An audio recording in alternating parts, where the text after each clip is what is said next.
नमस्कार। विद्या भारती की online classes में आप सबका हार्दिक स्वागत है। आज हम कक्षा 8 के भूगोल के दूसरे पाठ का शेष प्रकरण पढ़ेंगे। इससे पूर्व के प्रकरण में हमने भूमि, मृदा आदि प्राकृतिक संसाधनों की परिभाषा आदि के बारे में पढ़ा। उसके अंतर्गत हमने देखा कि किस प्रकार जनसंख्या वृद्धि और मनुष्य के स्वार्थों के कारण जो इनका अत्यधिक दोहन हो रहा है, जिसके कारण ये विनाश की ओर अग्रसर हो रहे हैं, तथा किस प्रकार हम इन प्राकृतिक संसाधनों के संरक्षण में अपना योगदान दे सकते हैं आदि का अध्ययन हम उस प्रकरण में कर चुके हैं। आज हम जल के विषय में अध्ययन करेंगे। जल एक महत्वपूर्ण नवीकरणीय प्राकृतिक संसाधन है। नवीकरणीय प्राकृतिक संसाधन किसे कहते हैं, ये हम इससे पूर्व के पाठ में पढ़ चुके हैं। भूपृष्ठ का 3/4 भाग जल से ढका हुआ है, जैसा कि हम सब जानते भी हैं, और इससे पूर्व की कक्षाओं में हमने इसका अध्ययन भी किया है। इसीलिए इसे जलग्रह कहना उपयुक्त है। ये जलग्रह क्यों कहलाता है या जलग्रह किसे कहते हैं, ये 2 प्रकार के प्रश्न यहाँ बनते हैं। लगभग 3.5 अरब वर्ष पहले जीवन आदि महासागरों से ही प्रारंभ हुए थे। यद्यपि आज भी महासागर पृथ्वी की लगभग 2/3 भाग को ढके हुए हैं और विविध प्रकार के पौधों और जंतुओं को मदद करते हैं। महासागरों का जल लवणीय है और मानव उपयोग के लिए उपयुक्त नहीं है, यानी कि खारा है और मानव उपयोग के काम नहीं आ सकता। अलवण जल केवल 2.7% ही है। अलवण जल का तात्पर्य मीठा जल, जिसकी मात्रा पृथ्वी पर केवल 2.7% है। इस 2.7% में भी लगभग 70% भाग है वो बर्फ की चादरों और हिमानियों के रूप में अंटार्कटिका, ग्रीनलैंड और पर्वतीय प्रदेशों में पाया जाता है, यानी कि ये भी उपयोग में नहीं आ पाता। अपनी स्थिति के कारण ये मनुष्य की पहुंच से बाहर है। केवल 1% अलवण जल उपलब्ध है। कहने का तात्पर्य ये है कि 97% जो जल है वो मनुष्य के उपयोग के लिए नहीं है, खारा है वो। और 2.7% जल में से केवल 1% जल का उपयोग मनुष्य अपने दैनिक क्रियाओं में करता है। ये 1% जल भी भूमि जल, नदियों और झीलों के रूप में पृथ्वी के पृष्ठीय क्षेत्र पर पाया जाता है तथा वायुमंडल में जल वाष्प के रूप में उपलब्ध होता है। एक सर्वेक्षण जो 1975 में हुआ था, उसमें मानव उपयोग के लिए जल की खपत 3850 घन किलोमीटर प्रति वर्ष थी, जो वर्ष 2000 में बढ़कर 6000 घन किलोमीटर प्रति वर्ष से भी अधिक हो गई है। यानी कहने का तात्पर्य है कि लगातार जनसंख्या वृद्धि और इन प्राकृतिक संसाधनों का दोहन होने के कारण इनके उपयोग की मात्रा बढ़ती जा रही है। इसके साथ साथ एक चीज़ और है कि जिसकी तरफ हमारा ध्यान नहीं जाता है और उससे भी इस प्राकृतिक संसाधन का दोहन होता है और ये विनाश की ओर पहुंचता है, वो है कि एक टपकता नल एक वर्ष में 1200 लीटर जल व्यर्थ कर देता है। ये भी एक सामान्य ज्ञान का प्रश्न है और छोटे प्रश्न के रूप में परीक्षा में पूछा भी जा सकता है कि एक टपकता नल एक वर्ष में कितना पानी व्यर्थ करता है। सबसे पहले हम इस सारणी को देखते हैं, जिसमें ये दिखाया गया है कि एक व्यक्ति, भारतीय नागरिक, प्रतिदिन कितना जल खर्च करता है, जिसमें उसके दैनिक क्रियाओं, बर्तन, खाना, नहाना, कपड़े धोना आदि सभी सम्मिलित हैं। साथ ही इसमें ये बताया है कि एक व्यक्ति 150 लीटर जल का उपयोग एक दिन में करता है। और साथ ही नीचे एक प्रश्न भी दिया है कि क्या हम इन तरीकों को बदलकर जल का संरक्षण कर सकते हैं। कहने का तात्पर्य ये है कि सारणी के माध्यम से हम सबको ये समझाने का प्रयास किया गया है कि यदि हम जल का अत्यधिक दोहन करके उसे पतन की ओर ले जा रहे हैं, विनाश की ओर ले जा रहे हैं, तो उसमें हम अपना योगदान देकर कितना सहयोग कर सकते हैं उसे बचाने के लिए। इसके पश्चात अलवणीय जल है वो पृथ्वी की सबसे मूल्यवान पदार्थों में से एक है। सबसे मूल्यवान पदार्थ इसलिए भी है क्योंकि ये मात्र 1% ही ऐसा है जिसका उपयोग हम मनुष्य करते हैं। पृथ्वी पर जल को न तो बढ़ाया जा सकता है और ना ही घटाया जा सकता है। क्यों? क्योंकि इसकी मात्रा स्थिर है। इसकी प्रचुरता में विविधता प्रतीत होती है। विविधता से तात्पर्य भांति भांति, क्योंकि यह वाष्पीकरण, वर्षण और वाह की प्रक्रियाओं द्वारा महासागरों, वायु, भूमि और पुनः महासागरों में चक्रण द्वारा निरंतर गतिशील होता रहता है। एक बार इन शब्दों को देख लेते हैं। वाष्पीकरण, जल का भाप बन करके उड़ना। वर्षण का तात्पर्य हो गया वर्षा, और वाह का तात्पर्य हो गया बहने की प्रक्रिया, कि जल है वो भाप बनकर वर्षा के माध्यम से और बहकर अपना स्थान परिवर्तित करता रहता है और निरंतर गतिशील रहता है। और यही प्रक्रिया क्या कहलाती है? जल चक्र भी कहलाती है, कि भूमि का जल वाष्प बनकर उड़ता है, बादल बनकर जल एकत्र होता है और वर्षा के रूप में बहकर पुनः महासागरों में चला जाता है। ये जल चक्र की एक प्रक्रिया होती है कि भूमि का जल उठकर बारिश बूंदे बनकर बादलों का रूप लेता है और वहाँ से वर्षा के रूप में पुनः पृथ्वी पर पहुँचता है और बहकर पुनः महासागरों में चला जाता है। तो प्रश्न बन गया, जल चक्र किसे कहते हैं? इसके पश्चात, मनुष्य जल की बड़ी मात्रा का उपयोग न केवल पीने और धुलाई के लिए करता है, वरन उत्पादन प्रक्रियाओं में भी उपयोग करता है। उत्पादन का तात्पर्य यहाँ हो गया कि कृषि भी हो सकता है, उद्योग धंधे भी हो सकते हैं, इन सभी में जल का प्रयोग किया जाता है। जल कृषि, उद्योगों और बांधों के जलाशयों के माध्यम से विद्युत उत्पादन करने में भी प्रयोग किया जाता है। जल स्रोतों के सूखने अथवा जल प्रदूषण के कारण अलवणीय जल की आपूर्ति में कमी के मुख्य कारक, कहने का तात्पर्य ये है कि अलवणीय जो मनुष्य के लिए उपयोगी है, जो उसके उपयोग के योग्य जल है, उसमें सूखने का कारण क्या है या जल में कमी आने का कारण क्या है? तो सबसे पहला कारण क्या हो गया? बढ़ती जनसंख्या, भोजन, नकदी फसलों की बढ़ती मांग। नकदी फसलों से यहाँ तात्पर्य है व्यापारिक कृषि, ज़्यादा रूप में की जाती है तो ज़्यादा सिंचाई की जाएगी, सिंचाई ज़्यादा होगी तो उसके लिए जल की खपत बढ़ेगी। और बढ़ता नगरीकरण, नगरीकरण का तात्पर्य हो गया गांवों से शहरों की ओर पलायन। और बेहतर होता जीवन स्तर, बेहतर जीवन स्तर से तात्पर्य है कि जैसे जीवन स्तर बढ़ेगा, रहने के लिए सुख सुविधाओं में बढ़ोतरी होगी, वैसे वैसे प्राकृतिक संसाधनों का ह्रास होता जाएगा। फिर एक छोटा सा ये कॉलम देखते हैं कि आज तक हमने विभिन्न बाजारों के बारे में पढ़ा है। कपड़े का बाजार अलग होता है, सब्जी का बाजार अलग होता है, लेकिन वर्तमान में जल बाजार भी प्रचलन में आ गए हैं। कहाँ है? सौराष्ट्र प्रदेश, जो कि गुजरात में है, उसमें 1.25 लाख जनसंख्या वाला अमरोली शहर पास के तालुकों से पानी खरीदने के लिए पूर्णतः निर्भर है। यानी कि वहाँ जल बाजार है और मनुष्य को अपनी आवश्यकताओं की पूर्ति के लिए पैसे देकर जल खरीदना पड़ता है। कारण हो सकता है कि वहाँ जल की उपलब्धता नहीं है, पर्याप्त रूप में वहाँ उपयोगी जल प्राप्त नहीं होता। उसके पश्चात जल उपलब्धता की समस्या है। विश्व के कई प्रदेशों में जल की कमी है। अधिकांश अफ्रीकी, पश्चिमी एशिया, दक्षिण एशिया, पश्चिमी संयुक्त राज्य अमेरिका के भाग, उत्तर पश्चिमी मैक्सिको, दक्षिण अमेरिका के भाग और संपूर्ण ऑस्ट्रेलिया अलवणीय जल की आपूर्ति की कमी का सामना कर रहे हैं।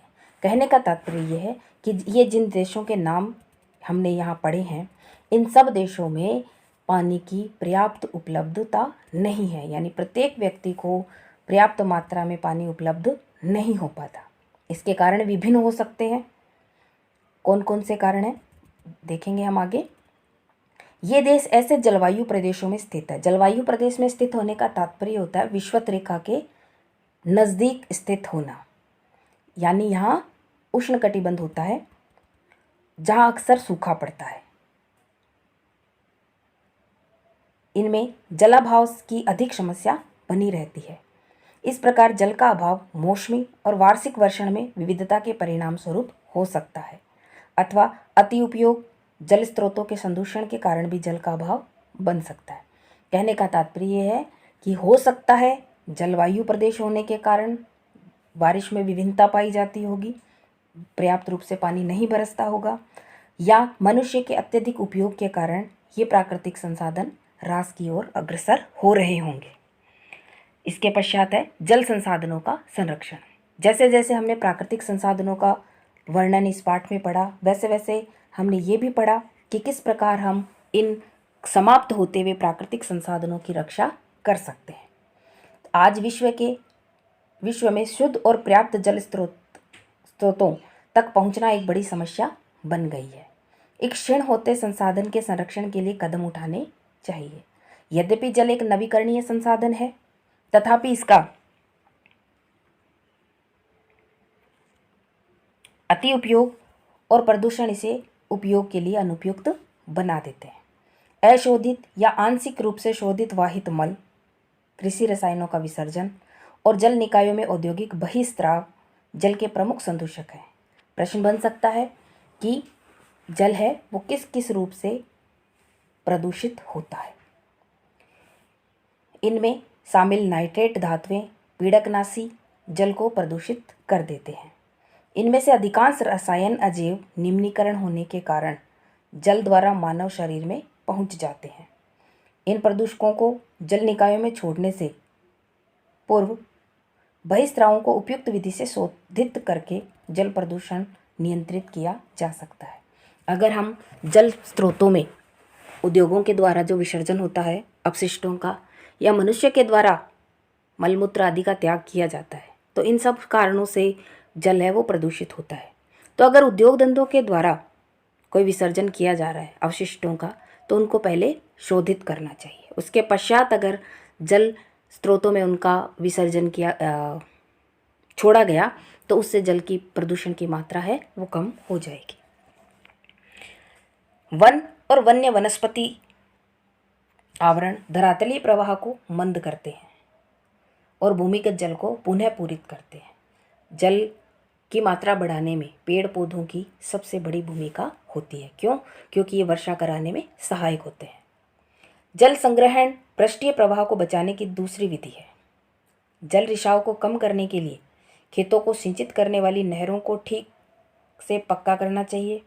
रिसाव और वाष्पीकरण से होने वाली जल क्षति को रोकने के लिए क्षेत्र की स्प्रिंकलरों से सिंचाई करना अधिक प्रभावी विधि है। वाष्पीकरण की अधिक दर वाले शुष्क प्रदेशों में सिंचाई की ड्रिप अथवा टपकन विधि बहुत उपयोगी होती है। वाष्पीकरण की अधिक दर वाले शुष्क प्रदेश, इनका तात्पर्य है जहाँ गर्मी ज़्यादा पड़ती है, जैसे राजस्थान में जैसलमेर है। इन क्षेत्रों में बरसात भी कम होती है और वहाँ शुष्क प्रदेश होने के कारण जल पर्याप्त रूप में उपलब्ध भी नहीं होता है। तो जहाँ जल की पर्याप्त उपलब्धता नहीं हो वहाँ पर सिंचाई के लिए ड्रिप, जिसे बूंद बूंद सिंचाई पद्धति हम कहते हैं, उसका उपयोग करना चाहिए ताकि जल की अत्यधिक खपत ना हो और हम जल को बचा करके रख सकें। सिंचाई की इन विधियों को अपनाकर बहुमूल्य जल संसाधन को संरक्षित किया जा सकता है। तो इस पैराग्राफ में हमने जल संरक्षण की विधि के बारे में पढ़ा कि किस किस रूप से हम जल को संरक्षित रख सकते हैं और उसका अत्यधिक दोहन है उसको हम रोक सकते हैं। इसके साथ ही देखिए इस सारणी में भी जो प्राकृतिक, पारंपरिक और नवीन जल की जो विधियां थी संरक्षण की, उनके बारे में वर्णन किया गया है कि आपने घर की छत पर वर्षा जल एकत्र करके इस जल का संग्रहण करना एवं विभिन्न उत्पादक उपयोगों में लाना वर्षा जल संग्रहण कहलाता है। औसतन 2 घंटे की वर्षा का एक दौर 8000 लीटर जल बचाने के लिए काफ़ी होता है। कहने का तात्पर्य ये है कि जल को संरक्षित रखने के लिए ये प्रयोग भी हमें करने चाहिए कि वर्षा का जल जो यूं ही व्यर्थ बहकर चला जाता है, जो कि वास्तव में शुद्ध जल होता है और हमारे उपयोग के लिए भी होता है, उसका हमें संरक्षण करके उपयोग करना चाहिए। घरों में पुराने टाइम में हमें पढ़ा है कुंड बना करके वर्षा जल को एकत्रित किया जाता था। तो इन विधियों को अपनाकर हम व्यर्थ बहता हुआ ये जो शुद्ध जल है उसको संरक्षित कर सकते हैं। इसके पश्चात है प्राकृतिक वनस्पति और वन्य जीवन। अब थोड़ा सा इसमें एक क्रियाकलाप दिया गया है। बच्चे हैं जो किसी प्रदर्शनी में घूमने गए हैं, वहाँ से हमें पाठ को एक रोचक तरीके से आगे बढ़ाने का प्रयास किया गया है। स्कूल के बच्चे हस्तशिल्प प्रदर्शनी में घूम रहे थे। प्रदर्शनी की वस्तुएं देश के विभिन्न भागों से एकत्रित की गई थी। मोना ने एक थैला हाथ में उठाया और उत्साह से कहा, यह बहुत ही सुंदर हैंडबैग है। अध्यापिका ने कहा, हाँ, ये जूट से बना है। बात कुछ समझ में आई? जूट क्या है? कृषि के द्वारा उत्पादित हुई है और उस जूट से एक बैग बनाया गया है। क्या आप उन टोकरियों, दीप, छत्रों और कुर्सियों को देखते हैं? वे बेंत और बांस की बनी है। भारत के पूर्वी और उत्तर पूर्वी आंध्र प्रदेशों में बांस प्रचुर मात्रा में पैदा किया जाता है। जैसी रेशमी स्कार्फ देखकर उत्साहित होती है। यह खूबसूरत स्कार्फ देखो, अध्यापिका ने स्पष्ट किया। यह रेशम कीटों से प्राप्त किया जाता है और जो सहतूत के पेड़ों पर पाले जाते हैं। बच्चे समझ गए कि पौधे हमें अनेक विभिन्न उत्पाद प्रदान करते हैं, जिनका उपयोग हम अपने दैनिक जीवन में करते हैं। प्राकृतिक वनस्पति और वन्य जीवन केवल स्थलमंडल, जलमंडल, वायुमंडल के बीच जुड़े एक संकरे क्षेत्र में ही पाए जाते हैं, जिसे हम जैवमंडल कहते हैं। नया प्रश्न भी बन गया, जैवमंडल किसे कहते हैं? जैवमंडल में सभी जीवित जातियां जीवित रहने के लिए एक दूसरे से परस्पर संबंधित होती हैं। इस जीवन आधारित तंत्र को पारितंत्र कहते हैं। फिर नया प्रश्न बन गया, पारितंत्र किसे कहते हैं? वनस्पति और वन्य जीवन बहुमूल्य संसाधन है।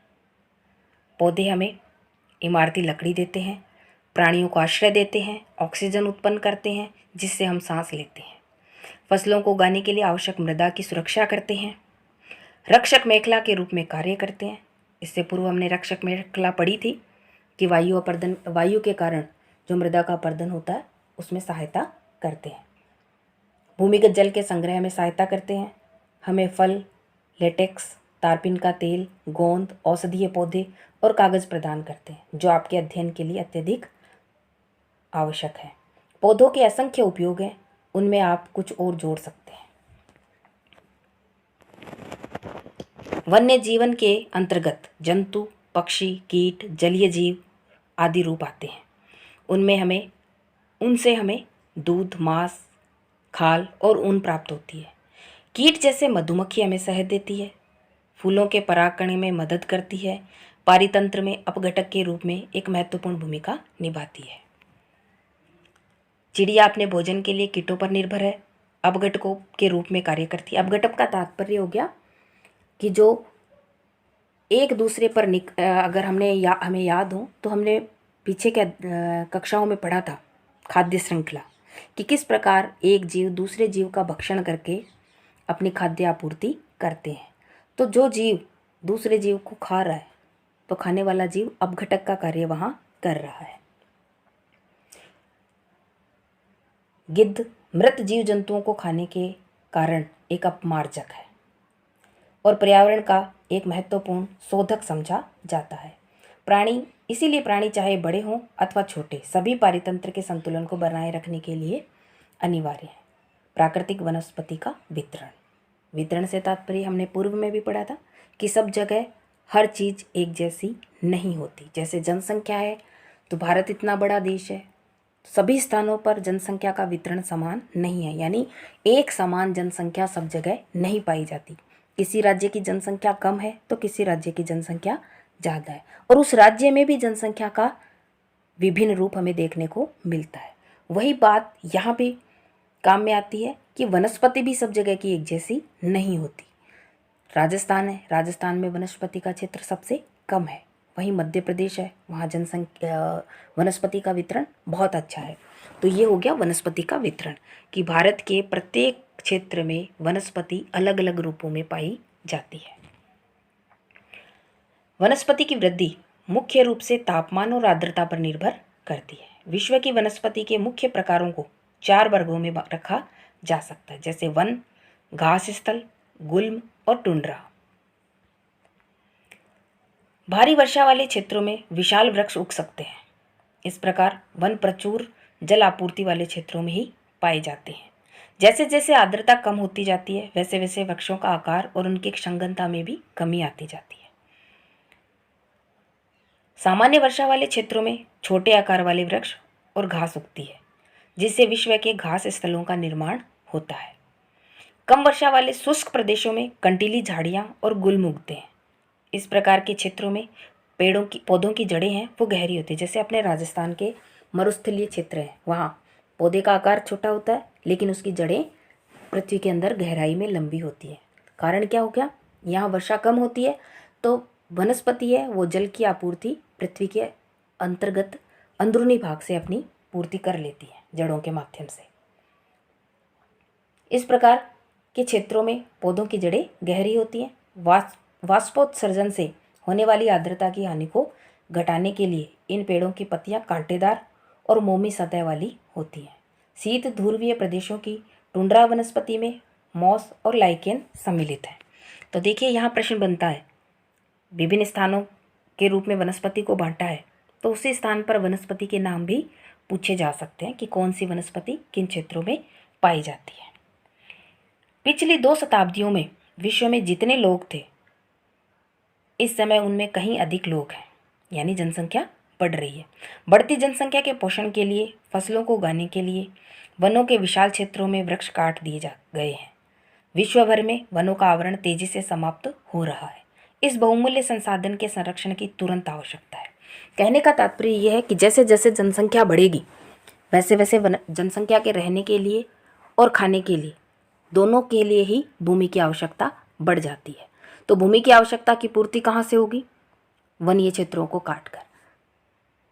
और इस प्रकार अगर हम वन्य क्षेत्रों को काटेंगे तो वनस्पति का ह्रास होगा। प्राकृतिक वनस्पति और वन्य जीवन का संरक्षण। वन हमारी संपदा है। पौधे जंतुओं को आश्रय प्रदान करते हैं और साथ ही पारितंत्र को भी अनुरक्षित करते हैं। ये हम सब जानते हैं कि वनस्पति किस प्रकार सहयोगी है और हमारे काम के लिए विभिन्न प्रकार की वस्तुएं हमें प्रदान करती हैं। जलवायु में परिवर्तन और मानव हस्तक्षेप के कारण पौधों और जंतुओं के प्राकृतिक आवास नष्ट हो सकते हैं। बहुत सी जातियां असुरक्षित और संकटापन्न है और कुछ लुप्त होने के कगार पर भी है। वनोन्मूलन, मृदा अपरदन, निर्माण कार्य, दावानल और भूस्खलन में से कुछ मानव और प्राकृतिक कारक हैं जो मिलकर इन महत्वपूर्ण प्राकृतिक संसाधनों के लुप्त होने की प्रक्रिया को बढ़ावा दे रहे हैं। तो प्रश्न हो सकता है, यहाँ नया प्रश्न बन रहा है कि प्राकृतिक संसाधन जो वन्य प्राकृतिक संसाधन है, प्राकृतिक वनस्पति है या वन्य जीवन है, इनके ह्रास के मुख्य कारण क्या है या इनके समाप्त होने के मुख्य कारण क्या है। तो इनको हम 2 भागों में बांट सकते हैं, प्राकृतिक कारक और मानवकृत कारक। इस पैराग्राफ में इसका पूरा उत्तर भी दिया हुआ है। आज की मुख्य चिंताओं में से एक अनाधिकार शिकार करने की संख्या का बढ़ना है, जिससे कुछ खास प्रजातियों की संख्या में तेजी से कमी आई है। पशु खाल, चमड़ा, नाखून, दांत और पंखों के साथ साथ सींगों के एकत्रीकरण और गैरकानूनी व्यापार के लिए जंतुओं का अनाधिकार शिकार किया गया है। अनाधिकार शिकार का तात्पर्य है कि इनके शिकार पर सरकार के द्वारा रोक लगाई गई है, लेकिन फिर भी लुक छिप करके इनका शिकार किया जाता है। और शिकार किया क्यों जाता है? पशु खाल, चमड़ा, नाखून, दांत आदि को प्राप्त करने के लिए, क्योंकि इनका व्यापार किया जाता है। इनमें से कुछ जंतु चित्ता, शेर, हाथी, ब्लैक-बक, मगरमच्छ, दरियाई घोड़ा, हिम तेंदुआ, शुतुरमुर्ग और मोर है। इनका संरक्षण जागरूकता बढ़ाकर किया जा सकता है। राष्ट्रीय उद्यान, वन्य जीव अभ्यारण्य, जीवमंडल निश्चय हमारी प्राकृतिक वनस्पति और वन्य जीवन को सुरक्षित रखने के लिए बनाए गए हैं। संकड़ी घाटियों, झीलों और आर्द्र भूमि का संरक्षण मूल्यवान संसाधन नष्ट होने से बचाने के लिए आवश्यक है। यदि प्रजातियों की सापेक्ष संख्या को भंग न किया जाए तो पर्यावरण में संतुलन बना रहता है। विश्व के अनेक भागों में मनुष्य ने अपने क्रियाकलापों से अनेक प्रजातियों के प्राकृतिक आवासों में उथल पुथल कर दी है। अनेक पक्षियों और जीव जंतुओं के अंधाधुंध शिकार के कारण या तो वे विलुप्त हो गए हैं या विलुप्त होने की कगार पर हैं। प्रादेशिक और सामुदायिक स्तर पर जागरूकता जैसे कार्यक्रमों जैसे सामाजिक वानिकी, वनो महोत्सव को प्रोत्साहित करना चाहिए ताकि ये जो विनाश की ओर जा रहे हैं इनको बचाया जा सके। स्कूल के बच्चों को पक्षी देखने, प्राकृतिक कैंपों में जाने के लिए प्रोत्साहित करना चाहिए ताकि वे विविध जातियों के निवास का अवलोकन कर सके। बहुत से देश पक्षियों और पशुओं को मारने और उनके व्यापार करने के विरुद्ध हैं। भारत में शेरों, चीतों, हिरणों, भारतीय सारंग और मोर को मारना अवैध है। एक अंतर्राष्ट्रीय परिपाटी CITES की स्थापना की गई है। इसका पूरा नाम परीक्षा में पूछा जा सकता है। The convention on international trade in desert species of wild fauna and flora, जिसमें प्राणियों और पक्षियों की अनेक जातियों की सूची तैयार की है। इस सूची के लिए में दिए गए सभी पक्षियों और प्राणियों के व्यापार करने पर प्रतिबंध लगाया गया है। पौधों और प्राणियों का संरक्षण प्रत्येक नागरिक का कर्तव्य है। तो इस पर टिप्पणी पूछी जा सकती है कि CITES क्या है और ये क्या कार्य करती है। वायुमंडल निचय क्या होते हैं? ये वैश्विक नेटवर्क द्वारा जुड़े रक्षित क्षेत्रों की एक श्रृंखला है जिसे संरक्षण और विकास के बीच संबंध को प्रदर्शित करने के इरादे से बनाया गया है।